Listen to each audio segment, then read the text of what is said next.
Hey everybody, this is Kenny Quayle from the Maricopa Monitor and Pinal Central.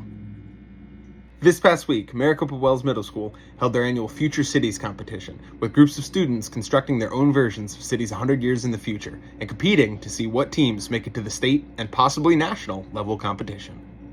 Students this year had the design challenge of solving food waste in their futuristic cities, constructing their city model, research paper, and presentation to that end.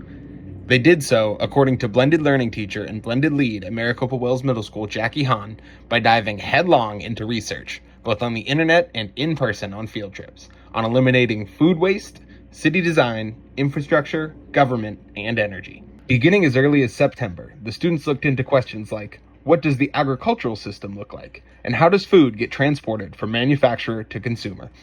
They spoke to industry professionals and even visited City Hall as part of their research, with the students developing their skills through new experiences and seeing the practical application of their core courses when it comes to building and running a city. Students leverage their research to help develop and eventually present and support their ideas for their future cities, combining their research with the artistry of model building, the conceptual knowledge of engineering and technology, and the skills of project management to compete for a spot at the state level competition. John Albert Zabawa, a 13-year-old 8th grader at Maricopa Wells and a 3-time competitor in the Future Cities competition, is gunning for another run at the state level this year after catching the bug for competition when he made states his very first year, hoping to make it to the coveted national competition in Washington, D.C.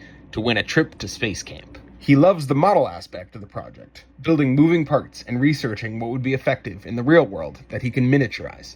Doing just that for this year's project, with a working aquaculture setup, pumps, plants, and all, that he thinks would scale up well for use in his team's future city. This year's top 8 teams were Amfani, Beijing, Busselton, Detroit, Hama, Honolulu, San Diego, and Singapore.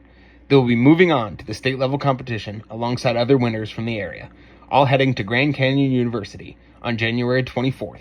To compete for the right to go to the national competition in February. This has been Kenny Quayle for the Maricopa Monitor and Pinal Central, signing off.